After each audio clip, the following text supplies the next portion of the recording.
그때까지만 해도 이쪽에 투자하겠다는 사람들은 미친놈이라고 했어. 근데 결국에 어떻게 됐어요? 자, 여러분 익청하고 가도록 하겠습니다. 꿀 수익 마감. 아우, 다들 수익 축하드려요. 뭐 수익 자랑 잔치가 아주 그냥 난리가 났어요. 네.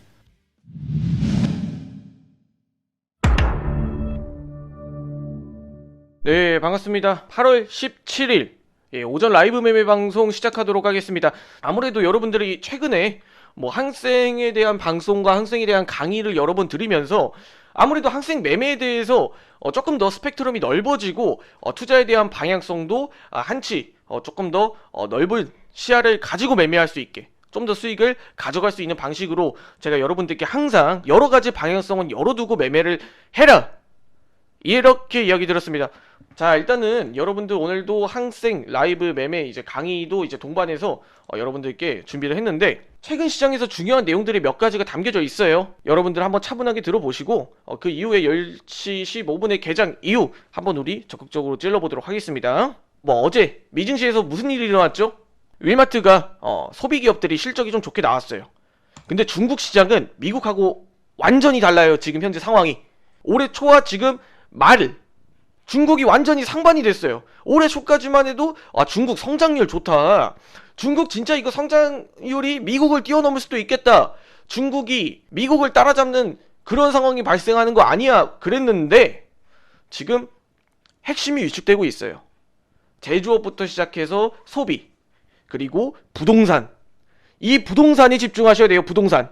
여러분들 이런 뉴스 많이 보셨을 거야. 최근에 대한민국 집값 문제, 뭐 수원 광교 쪽에 올해 초까지만 해도 전세 5억 6억 했던 매물들이 지금 현재 뭐 3억 5천에 나오고 있고, 이게 진짜 도대체 뭐 하는 상황이야. 국내 시장도 이렇게 부동산이 위축이 되고 있는데 중국은 부동산의 의존도가 클수록 얼마나 더 심각하겠습니까? 네. 그리고 최근에 제조업, 소비, 이 두 가지가 위축이 됐어요. 핵심이 위축됐어. 이건 말 다 했지 뭐. 그러니까 뭘 만드는 것도 부진하고 뭘 사는 것도 부진하고, 그리고 부동산 또한 위축이 되니까 말 그대로 중국 시장이 지금 완전 난리가 난 거예요. 경제 성장 자체가 애초에 뼈대가 약하다. 그렇기 때문에 중국 시장이 최근에 상방에 대한 니즈를 많이 보이고 있지 않아요. 오히려 하방 쪽에 조금 더 기울어져 있다. 그런데 일단 소비, 빅테크, 소비 관련된 중국에 그런 기업들이 뭐 있어요? 메이투안도 있고 알리바바도 있고 소비 쪽이랑 연관된 기업들도 오늘만큼은 좀 좋은 흐름이 나오지 않을까. 네, 그리고 마찬가지로 어제 반영이 됐던 내용들이 있다 보니까 추가적으로 선물에 대한 움직임이 한 번 더 어떤 식으로 나스닥 증시에 눈치를 또 보겠죠. 그리고 여러분들께 한 번 더 말씀드리는, 다시 한번 디커플링, 미국과 중국이 한 번 더 갈등을 일으키고 있어요. 그 이외의 내용을 포함하더라도 미국과 중국이 지금 현재 경제 상황 자체가 역전이 됐어. 미국이 더 좋고 중국이 지금 현재 안 좋고, 그냥 이렇게만 생각하시면 돼요. 지금. 근데 올해 1월 1분기쯤 2월까지만 해도 반대였어요. 중국은 좋고 미국은 안 좋고, 경기 회복의 우선순위가 지금 현재 미국으로 달려 있고, 미국 시장이 더 좋다 보니까 미국 시장은 올라가는데도 중국은 부진하게 맨날 하방 압력을 지속적으로 받고 있죠. 경기 회복의 우선순위가 지금 현재는 미국이라는 거예요. 그리고 탄력성 반등 세기의 여부도 마찬가지로 미국이 아직까지 더 세. 그럼 여러분들이 지금 어떻게 해야겠어요? 항생은 오히려 세를 베팅했을 때 확률이 더 높다는 거죠. 전체적인 틀로 봤을 땐. 그러면 또 여기서 변수가 몇 가지 더 있죠. 변수, 미중 갈등. 누가 더 불안 요소를 가지고 있느냐. 규제를 지속적으로 서로가 계속 규제를 하려고 하고 있어. 근데 여기서 나스닥이 상장된 중국 기업들이 있죠. 계속 상장 철회시키고 이런 종목도 퇴출시키고, 계속 미국 입장에서는 그렇게 하고 있고, 중국 입장에서는 자기들이 가진 게 뭐 있어? 원자재가 있잖아요. 인력도 있고, 막을 수 있는 유통 통로를 뭐 차단하고 원자재로 협박을 하면서 간접적으로 피해를 주는 거지. 근데 여기서 또 되게 웃긴 게 하나 있어요. 제가 주식에 대해서 여러분들께 계속 왜 주식에 대해서 국내 시장이, 국내 산업이, 국내 종목이, 코스피 코스닥은 왜 후발주자냐, 항상 후발주자냐, 이 고래 싸움에 국내 증시는 맨날 새우등이 터져요. 새우등. 가장 큰 문제예요. 문제. 그럼 고래 베팅을 해야지 왜 새우에 베팅을 하고 있느냐. 주식도 마찬가지로 종목들 하루 이틀 빠그라질 수 있고, 근데 항상 보면 뒤늦게 맨날 당하고만 있다는 거지. 뒤늦게 눈치 보면서 쟤네가 떨어지니까 올라도 쟤네가 오른다고 뭐 마땅히 뭐 우리가 뭐 기둥 한번 잡고 간 적이 있어요? 우리 국내 시장이 이제는 그러기도 어렵고, 그런 시장의 방향성을 앞으로도 보여주기가 조금 애매할 것 같다. 그 말은 즉슨 현물 시장의 반등을 보기엔 아직까지 멀었다. 그래서 이번 주는 뭐가 핵심이냐? 부동산이 위축이 되느냐 안 되느냐, 그리고 미중 갈등이 또 터지냐 안 터지느냐, 그리고 마지막 소비 중심의 내용이 어떻게 반영이 되느냐. 자, 일단 미국의 윌마트 좋게 나왔죠. 실적이 좋게 나왔어요. 그리고 소매 판매 기업인 타겟도 좋게 나오면 당연히 소비 쪽이 반등을 하면서 한번 증시가 또 다시 한 번 더 상방으로 가지 않을까, 이런 측면으로 상승이 나올 수 있지만, 반대로 이야기했을 때 소비가 좀 좋게 나오지 않는다면 증시는 뭐야? 인플레이션 압력은 줄어들었는데 왜 도대체 사람들이 살려고 하질 않지? 경기가 위축이 됐으니까 금리를 올리고. 그리고 마찬가지로 또 이런 고가의 우리 백화점 뭐 이런 품목들이 있죠. 명품 이런 것들도 당연히 소비가 줄어들 수밖에 없고, 그러면 경제가 인플레이션 압력이 줄어들었어도 우리가 경제 자체적으로 그리고 소비 자체적으로 사람들이 안 사겠다고 하면 기업들도 실적이 악화가 될 수밖에 없어요. 중국 또한 이 위축의 영향을 가장 많이 받고 있는 국가고, 항생이 이에 따른 하방 압력이 아직까지 좀 중장기적으로도 나올 수가 있겠다. 여기서 이제 중국은 상방으로 그럼 전환되는 기점이 뭐냐? 여기서 일단은 셀에 초점을 잡고 있대. 중국의 가장 큰 모멘텀은 부양책이에요. 정부에서 민생을, 국가를, 기업을 어떻게 먹여 살리려고 투자를 하고 그 세금이 들어가고 하는 거에 대해서 가장 큰 기대감과 영향력을 동반하고 있어요. 그만큼 지금 현재 시장 경제가 좋지 않다는 거고, 우리는 경제가 안 좋을 때 어떻게 수익을 본다? 당연히 선물, 셀 쪽에 우리가 좀 비중을 담을 필요가 있다라는 거. 부동산 얘기하니까 갑자기 판교가 생각이 나요. 판교. 저희 친척분이 이제 판교 쪽에 옛날부터 진짜 엄청 그 시골 바닥이었던 시절부터 같이 살았어요. 그때까지만 해도 판교 이쪽에 투자하겠다는 사람들은 미친놈이라고 했어. 근데 결국에 어떻게 됐어요? 이 리스크를 쥐고 가는 투자자들이 큰 돈을 벌었고, 리스크를 회피하고 그런 것보다 나는 안정적인 거 할래 했던 사람들의 자금 사이즈를 보세요.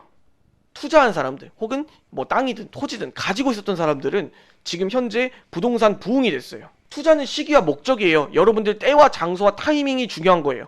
무슨 말씀을 드리는 거냐면, 여러분들이 지금 방송을 보면서 듣고 있는 이 시기가 여러분들의 인생의 전환점이 될 수도 있는 시기예요. 네, 말씀 이렇게 드리면서 자, 항생 개장 5초 정도 남겨놨는데 바로 항생 포지션 공유해보도록 하겠습니다. 자, 오늘 일단 항생 움직여요. 갭 상승으로 출발을 하죠. 오늘 포지션 좀 안정적으로 보고 진입을 할게요. 아직까지 저는 일단 좀 관망의 포지션을 유지하도록 하겠습니다. 자, 일단 셀 쪽에 조금 더 분위기 기울었죠. 제가 계속 이야기를 들었던 게 바로 셀 쪽이었는데, 오늘 과감하게 바닥 부근에서 셀 한번 진입해 볼게요. 갭 메꾸고 셀로 간다. 혹시 몰라요. 개파락이 이제 나오면서 한 번 더 반등의 기미를 가져갈지. 그런데도 저는 여전히 셀 쪽에 기울기가 있다. 상방이 좀 제한적이다. 이런 포지션으로 우리 셀 한 번 더 추가 진입해 보도록 하겠습니다. 어찌됐건 저찌됐건 제가 이야기를 들었던 게 셀로 포지션을 가져가는 게 맞다. 왜? 제가 앞에 주구장창 이야기 들었던 게 지금 나오고 확대되고 시장의 방향성으로 잡혀 있으니까. 일단 갭이 뜨고 시작하긴 했어요. 오늘 같은 시장 솔직히 말해서 어려워요. 오늘 같은 시장에선 그냥 갭 상승 출발했을 때 시기 장초반 관망하는 게 좋은데, 저는 그냥 죽이 되든 밥이 되든 그냥 셀로 몰아볼 거야 오늘은. 왜? 아직까지도 상승보다는 하방 쪽에. 자, 한 번 더 셀 포지션 진입해 보도록 하겠습니다. 오늘 이거 잘하면 근데 이거 바이로 웨이가 나올 수도 있는 상황이에요. 하지만 장 초반의 변동성 구간에서 이젠 현물을 던지는 방향성이 나왔을 때 그때 추가 포지션 진입으로 우리가 포지션을 잘못 진입한 게 아니라 차라리 이 구간에서 변동성과 조정이 나올 때 그때 추가 매수한 포지션으로 수익을 보고 나올 수도 있다. 물론 장 시작하자마자 바이를 잡았으면 대박 너무 좋았겠지만, 반대로 추가 매수를 통해서도 메꿀 수가 있어요. 본인의 포지션이 잘못됐다라고 생각하고 바로 손절해버리는 것도 선물에선 굉장히 중요한데, 그래도 이 변동성 구간에서 이렇게 추가 매수를 통해서 수익을 가져갈 수 있는 방향성도 있을 것이다. 오늘 시장은 왜 그러냐면 아직까지도 불안 요소를 가지고 있다. 자, 결국에 내려오죠. 내려와요.